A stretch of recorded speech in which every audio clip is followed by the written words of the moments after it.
Okay, so welcome to lecture 6, I think it is. What I'm going to be covering today is basically in chapter 5 of Strogatz. I'm going to start with two-dimensional systems.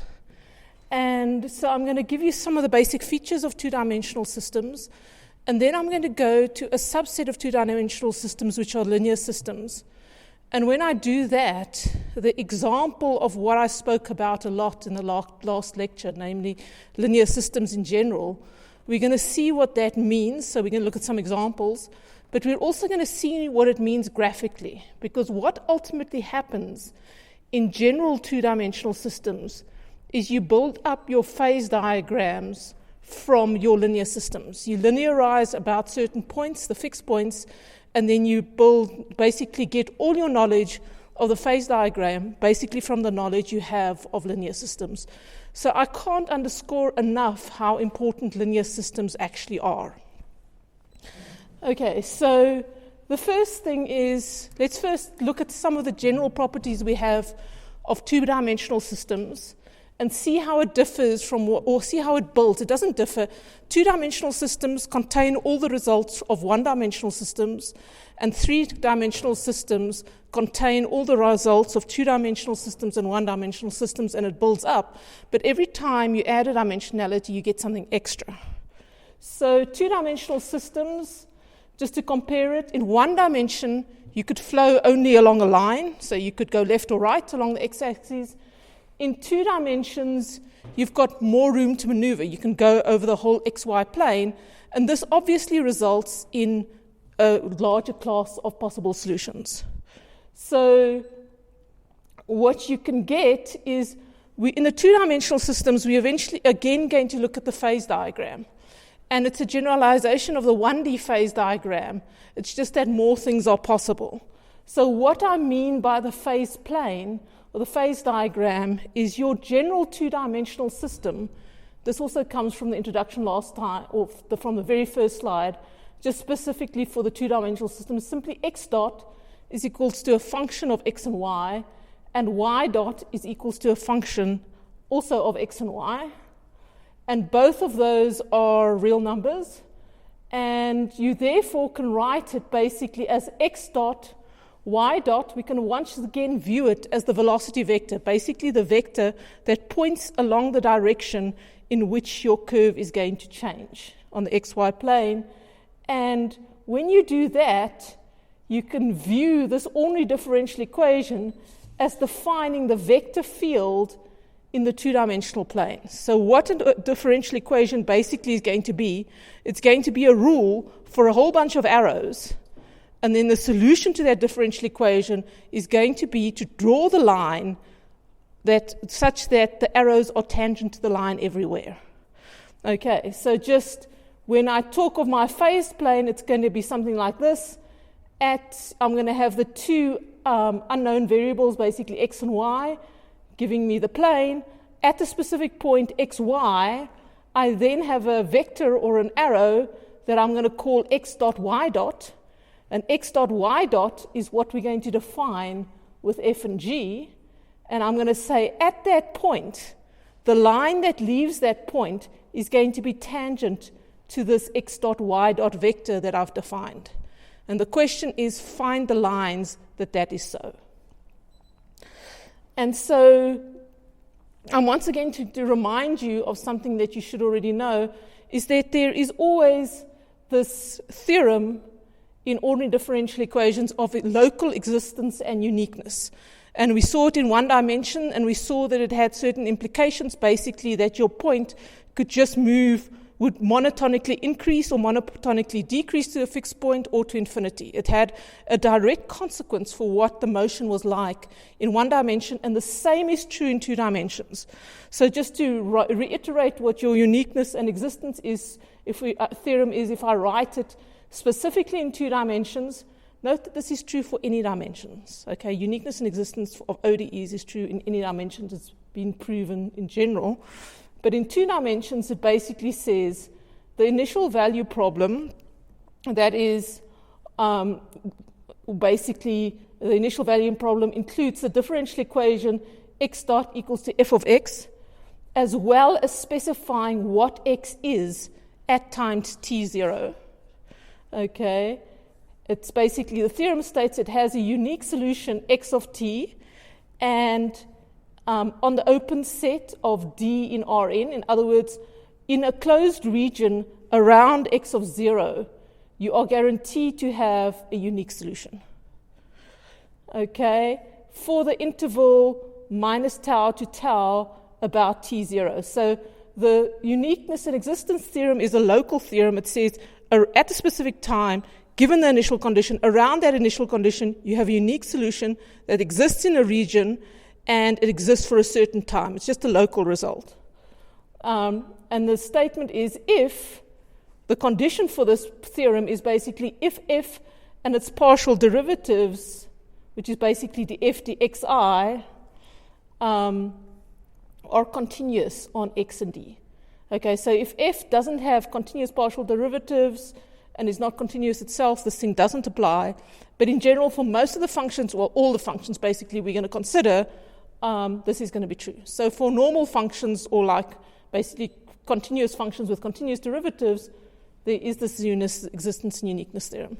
So this is kind of abstract, but what does it mean in 2 dimensions?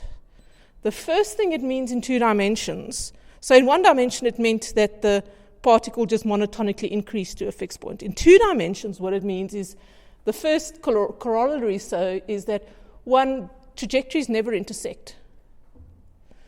Okay, and the reason you can say that is that if you have 2 trajectories starting from the same point, okay, it's no longer unique, and therefore it violates this theorem. So this theorem basically implies that your trajectories never intersect. Okay, so you can never have a phase portrait in 2 dimensions that does something like this. Okay, it's just not possible. If you happen to draw something like that, you're just wrong. What you can have is the thing that we observed in 1 dimension, that the trajectories all approach the same point. But remember, over there at the fixed point, the gradient is 0, and therefore they get stuck there. So they're not actually intersecting when they do that, they're just stopping at that fixed point. Okay, so there's a difference between different trajectories leaving a point and all of them approaching a fixed point like this. Okay, so this is only possible if the derivatives of the function with respect to x and y, well, if the functions f and x are 0 at that point. Okay, that's the only time it looks like that. Okay, and basically these are some of the consequences of the uniqueness theorem in R2. Remember, in R1, it basically meant that this was the only possibility. They could only approach a fixed point, or they could approach infinity, but they could never cross the fixed point. So this is, you can see how the one-dimensional special case is being included over here. Okay, so that's all I wanted to say about general 2-dimensional systems. Well, now I'm going to take the step back and look at the specific case, which is basically covered in Chapter 5, of linear systems. So, and as I said, this is going to be, firstly, a specific example of what we did in the last lecture, but it's going to be a much more graphical way of looking at it. So let's have it. Remember, our linear system is simply x dot equals to ax, where A is a matrix that consists of constants over here. And in 2 dimensions, we can simply write down the matrix A, B, C, D over there. And if you remember what we did in the last lecture, we basically used this matrix and its eigenvalues to construct the formal solutions in any dimension. And it's exactly the same theory we're going to do. We're just going to do it in exhaustive detail because it comes across so often when you do 2-dimensional systems. So what we have, I'm just writing it out, all the components. We have these 4 components of your matrix A. You have your 2 components of your vector X. And that basically means that our differential equation is x dot is equals to ax plus by and y dot equals to cx plus dy. So some problems I write it this way, some other problems I write it in the following way, and you have to be able to go between the 2 of them.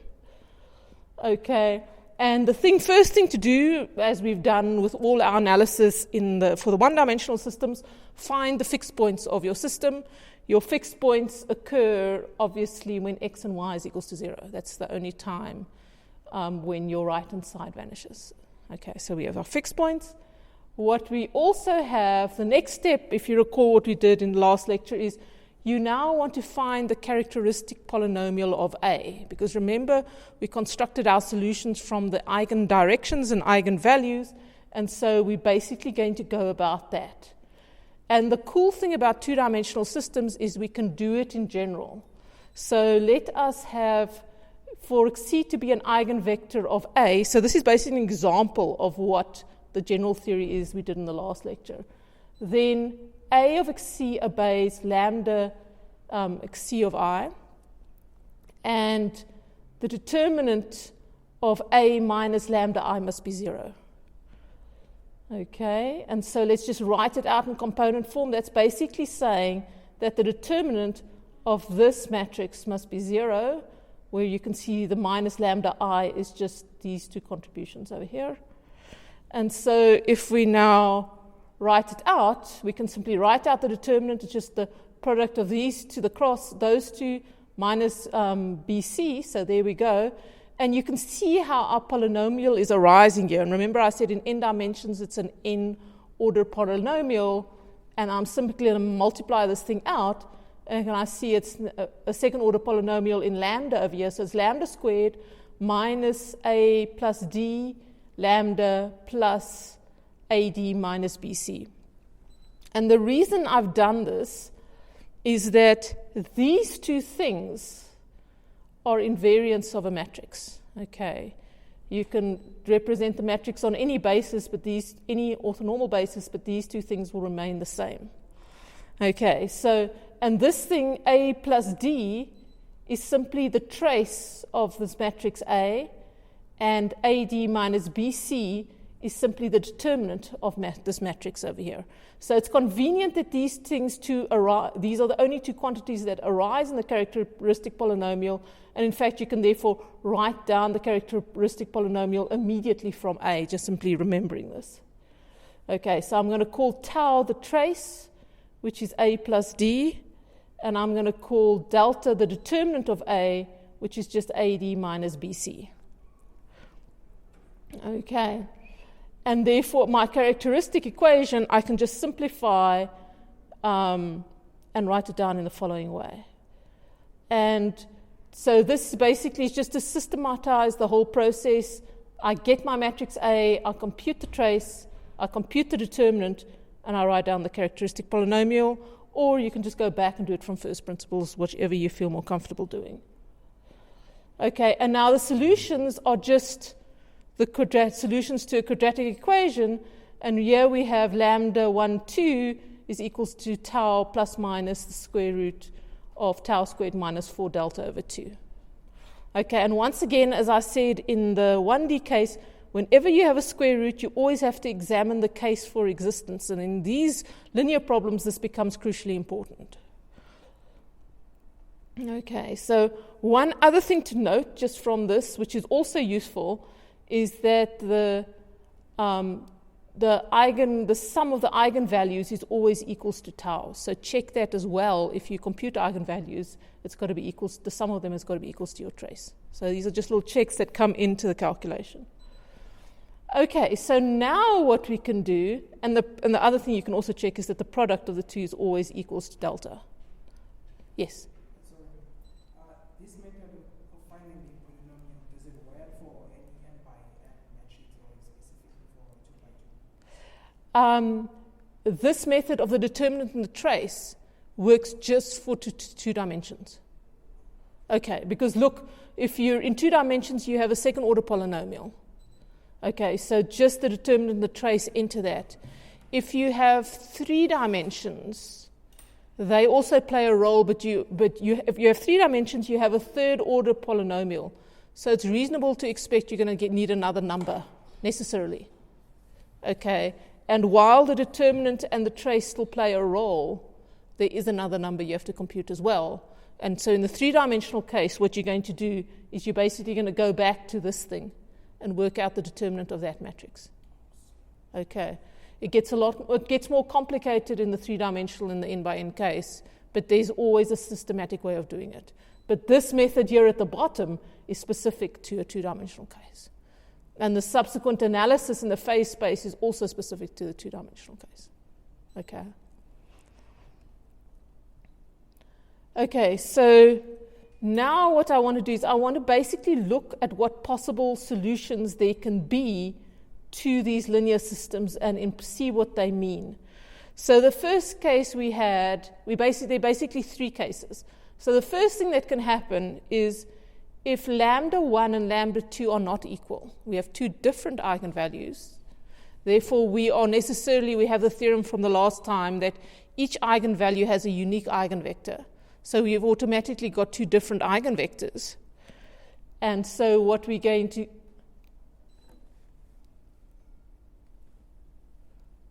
do is pray that our screen comes back. Okay, and after we've done that and it's worked, then we can go on.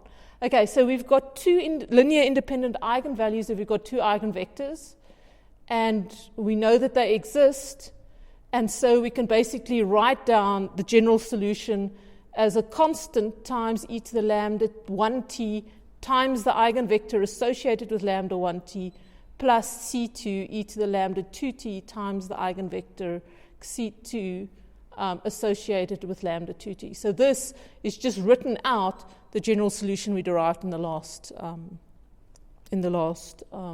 lecture. Okay, and we know we've got two independent solutions because C1 and C2 are different, and therefore we're done because a differential equation in 2 dimensions necessarily has to have two independent solutions. Now we come to the other case. The next case is if lambda 1 is equals to lambda 2 is equals to lambda, in other words, the eigenvalues are the same, then we have two possibilities. The first one can be that there are, despite the fact that they are the same, there are two linear independent eigenvectors. In other words, you have two different vectors that basically solve the equation of that matrix times the eigenvector is equals to 0.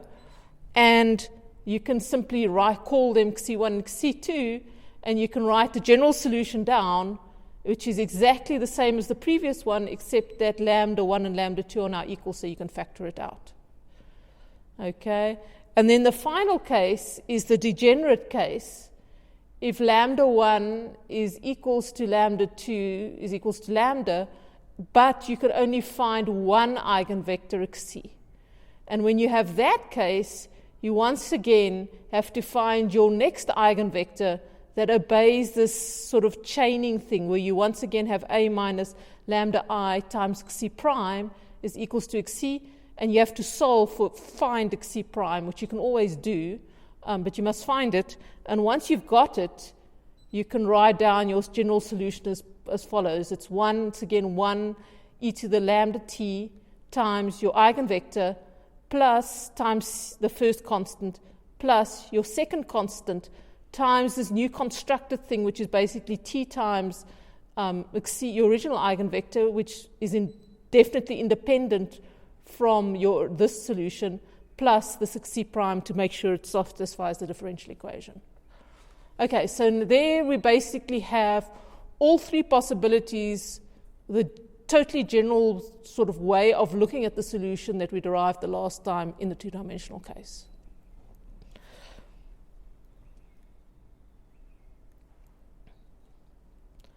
Okay, the next thing I want to say, just looking at these solutions, because this is still pretty analytic, we can actually get to the graphical method now, but it's useful to have this result because you can actually see it play out when we start looking at the actual phase diagrams. Another thing you want to look at, if you look at these solutions, all of their time dependence is exponential. Okay, so you have e to the lambda t, e to the lambda 2t, all of them have basically an e to the lambda t entering in. And here's a polynomial in t, but it's going to be dominated by that e to the lambda t always. And so you can see that you can say something about what happens when t goes to infinity. For example, if both these lambdas are positive, and t gets large, then this number is going to get very, very big. Okay. Same is true over here, and the same is true over here. And for example, if lambda is negative, then this number is going to basically approach 0, as is that number. And here, if both lambda 1 and lambda 2 are negative, they're going to approach 0. Okay? If one is positive and one is negative, you're going to have another case that we'll discuss in time. Okay, so you can actually classify what's going to happen. So the stability of the fixed point basically refers to the fact that suppose I'm at the fixed point and I push the solution off like epsilon off the fixed point. Is it going to go back to the fixed point and shrink to 0? Or is it going to go to infinity?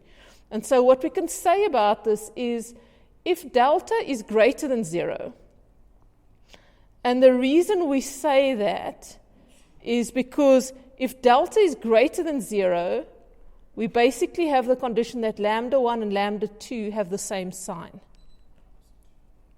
Okay, so if delta is greater than 0, you can either have that lambda 1 and lambda 2 are positive, both positive, or you can have them that they are both negative. Okay, if tau is less than 0, that means that they must be both negative. Right, they both have the same sign. If they both have the same sign and tau is less than 0, they must be negative. So if that is true, then you have that lambda 1 and lambda 2 are less than 0. And then the solution is basically going to shrink away to 0, and you're going to have an attracting fixed point. Okay, so this time dependence is very important in the solutions. It determines whether you are attracting or repelling, whereas the eigenvectors tell you along which directions you are attracting or repelling. Okay, so this is the thing. You have a stable attracting fixed point if you have this condition delta is greater than 0 and tau is less than 0. If delta is greater than 0, and once again this means that both lambda 1 and lambda 2 have the same sign, and tau is greater than 0, so both lambda 1 and lambda 2, the sum of the two are positive, so if therefore they are both positive, it means you have a repelling fixed point. And that basically means if you go a little bit away from the fixed point, the solution is going to explode because as time goes large, these things are going to become very large. Okay, now the interesting case that you can get that's new to 2 dimensions, right? You have both you have attracting and repelling fixed points in 1D as well, but this thing is not possible in 1D. If you have delta less than 0, you have that lambda 1 and lambda 2 have different signs. So one is positive, the other one is negative. Okay, and what that then means is that you have a saddle point, and you'll see why it's called a saddle point in a while. Okay, so the next thing I'm going to do is basically, so these are sort of the basic results that we can get from that general analysis that we did the last time, and you can see if you work it out in detail for a matrix, what possibilities there actually are. So what we're going to do now is actually transition to sort of more the graphical approach, which is then going to be the building block for our approach of solving general systems in 2 dimensions that are beyond just linear. So our graphical approach goes as follows. Consider the linear system of ODE. So I'm just going to give you an example of each possibility that I've given on the previous slide. And I'm going to show you how what this basically translates into for the graphical approach. So let's consider this case. So we have x dot equals to x plus y, and y dot equals to 4x minus 4y. So this is the typical type of example you'll get to work out. So the first thing you do, or I find easy to do, is I write it in matrix form. So in other words, I find my A so that x dot is the vector x dot is equals to A of x. Okay, and so you can see it's simply the coefficient here of the first line, and the coefficient of y goes in there, the coefficient of 4, and minus 4 goes in over there in that bottom thing.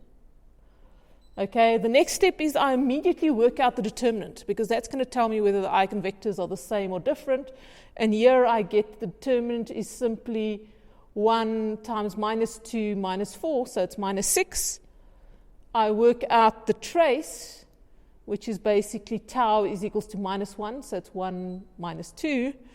And that's immediately going to tell me that I have a saddle point. In other words, because delta is negative, the product of my eigenvalues are different. Sorry, the two eigenvalues have different signs because their product must be negative. So I have a saddle point at 0. And the next step is simply to write out the characteristic equation, because I actually want to get the full solution. So here's the characteristic equation. It's simply lambda squared minus, be careful here, the trace times lambda, so that's -1 minus delta. And I can now go about and solve this quadratic equation or factor it, and I find that the eigenvalues are lambda 1 equals to 2 and lambda 2 equals to -3. And then I can go on and compute the eigenvectors. So this is the typical process you're going to go through for any linear system. Okay, so the eigenvectors are then, in the case where lambda 2 equals to -3, I basically work out this matrix. I work out A minus lambda 2 times I. Okay, so I'm basically subtracting, or rather subtracting -3 on the diagonal. So it's 1 minus -3, so it's 4 and 1 and 4 and 1. And I have to find a vector that is in the null space of this thing. Okay, and I can see that that is C2, right? If I take C2 and I multiply it with this new matrix, then I get 0. So the eigenvector associated with lambda 2 is then C2 equals to 1 minus 4. You happy with this? Questions?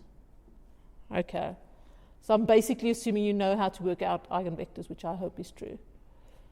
Okay, if I work out the eigenvector for the second one, I go through exactly the same process. So I have lambda 2 equals to 2, and then C1 lambda 1 equals to 2, and then C1 associated with that is just 1, 1. And you can also, once you've got your eigenvectors, please go back and check if you multiply them with your original matrix, that you get themselves back multiplied with the correct constant. It's just a very easy way of catching mistakes. And it's very worthwhile before you go to the trouble of going to all the next steps to make sure you have the right eigenvalues and the right eigenvectors.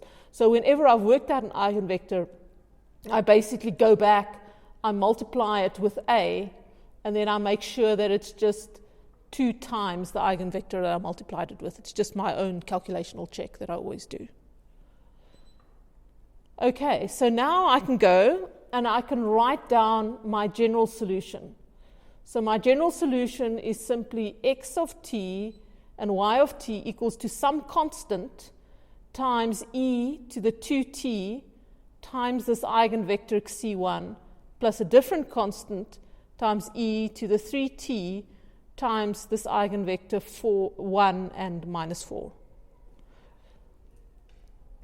And now I have the general solution, but if I want a specific solution going through a specific point at time t0, the thing I can do is I simply substitute the specific point into this side, and I set t equals to 0 here, so that becomes 1, and this becomes 1. And then what I have basically is that x0 is equals to c1 plus c2, and y0 is equals to c1 minus 4 times c2. And what I can do then is I can use that to actually find what c1 and c2 are necessary to go through that specific point. So, for example, if I then use that, I basically find that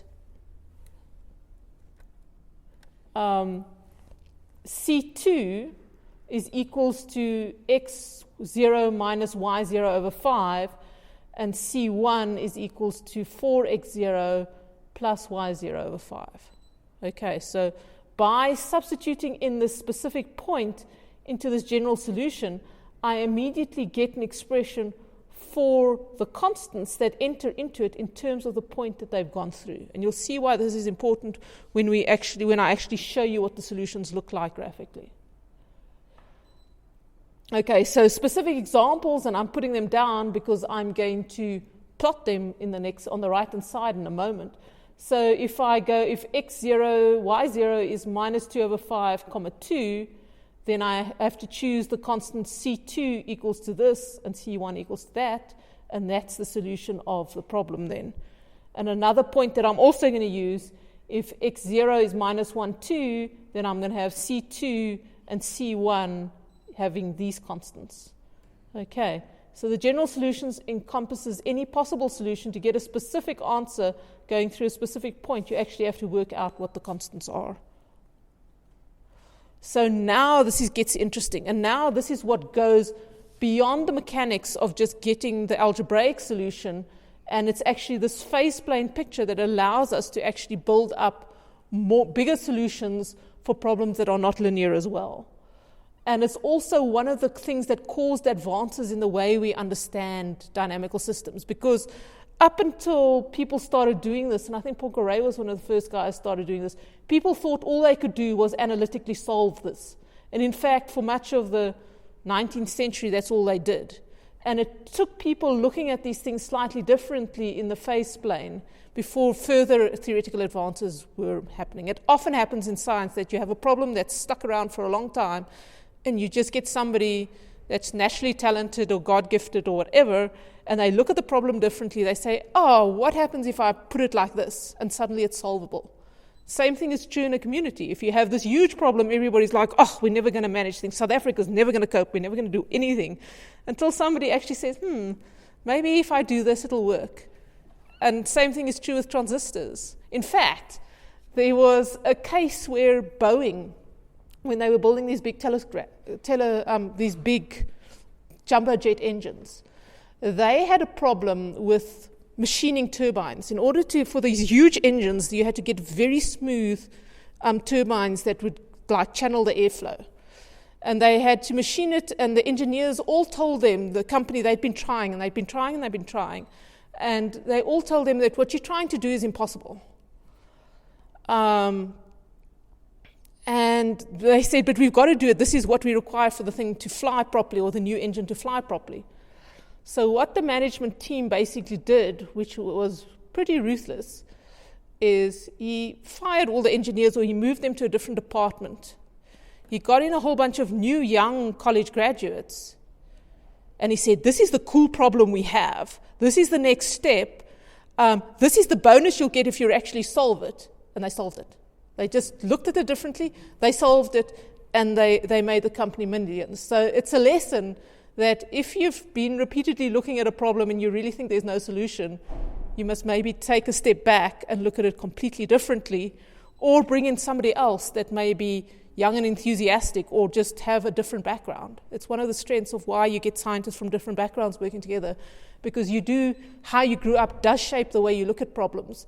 And there are certain problems that can be solved exactly because of that. There's another famous problem in mathematics, and this is pure mathematics now. It has to do with Plato's rules.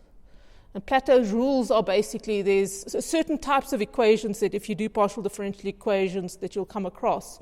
But the basic thing was they describe how, if you have soap films, how they can join, what angles they can join together. And the angles they can join together is only got 4 possibilities. And the guy Plato noticed this in the 1800s, and he wrote it down. You know, like if you take your soap in the basin when you wash the dishes and you make your mom happy, you can see the soap. And if you look at the way those soap bubbles join, there are only certain angles that are possible. And he wrote a paper and he realized this. You've never realized this. You've not washed the dishes enough, you see. So he wrote a paper, and it's been a puzzle in partial, because it becomes a puzzle in partial differential equations. You can write down the equation that governs the soap and the dishes, or the minimal surfaces, but then you've got to actually solve it. And that was around. Became one of the famous problems in mathematics. How do you actually get these rules out that they verified so repeatedly from the differential equations? And the amazing thing is it was solved by a lady who was blind from birth. And you can imagine being blind and doing mathematics. You can imagine sitting here in the classroom and me explaining this thing and not being able to see the visual thing. It's amazing, right? This lady was really brilliant. And, you know, whenever I get annoyed at people building these quants things, I'm like, I always remember her because somebody took the time to explain the mathematics in a way she could understand it. And that person made it possible for her to solve a problem that nobody else could. Okay. And some people, the solution she came up with is totally brilliant. It's like it's like off the wall. It's like a completely different way of looking at it. And many people want to now reason why she could do it and nobody else could. But some people actually conjecture that her mind was forced to think differently because of the challenges it faced. And she gave the world a really new solution. Okay, so last, I'll draw the picture and then we're done. At least I'm done speaking for the day. It's your turn. Okay, so the phase plane. So now we have this picture. We basically have an analytic solution. We can write down the answer regardless of where we start. But what does that mean? And how do we look at it for us to be able to use it to build something else? And this phase plane picture actually helps over here. Okay, so what I'm going to do now is sort of introduce the phase plane picture. Once again, I'm going to plot X and Y. At each point, oh, sorry, that's amazingly painful because I fell off a horse and broke my rib.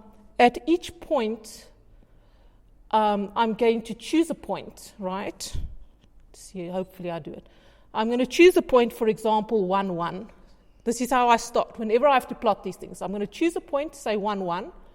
I'm going to go to this differential equation. I'm going to say x dot is equals to 1 plus 1.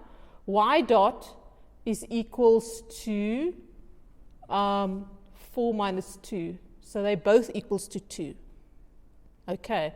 Then I'm going to draw the vector from 1 at 1, 1. I'm going to draw the vector out there. Okay, so it's basically pointing in the 2, 2 direction. Okay, so that's what the differential equation tells me. Then I'm going to go and I'm going to pick another point.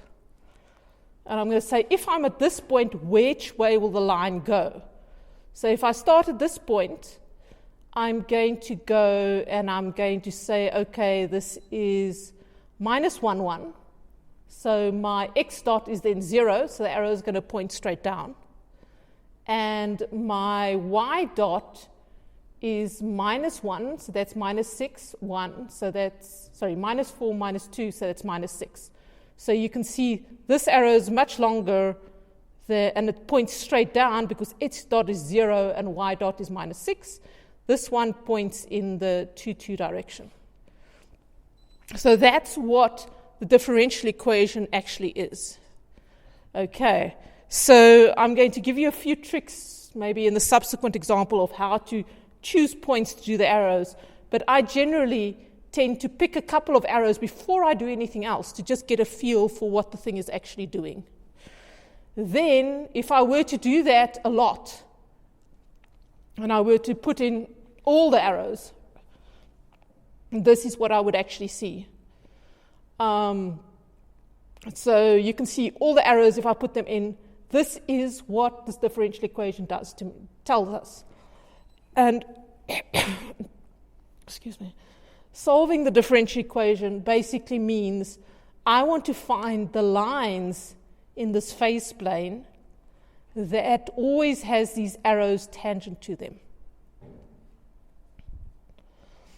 Okay, and before I draw those lines, there's something else I want you to notice. Look over here. If I were to start over here and I were to move in the 1, 1 direction, right, the arrows always point out 1, 1, so I simply keep on moving in that direction. Similarly, if I start over here and I move in the sort of minus 1 direction, I just go out along a straight arrow. So you can imagine one solution is just to move along that. And so that's important because that directions that do that is actually the eigendirection. Okay, so solutions on an eigendirection remain on an eigendirection. And there's your other eigendirection. Okay, can you see where the other one is? Can you see a line of arrows that if you start moving along them, you remain on them?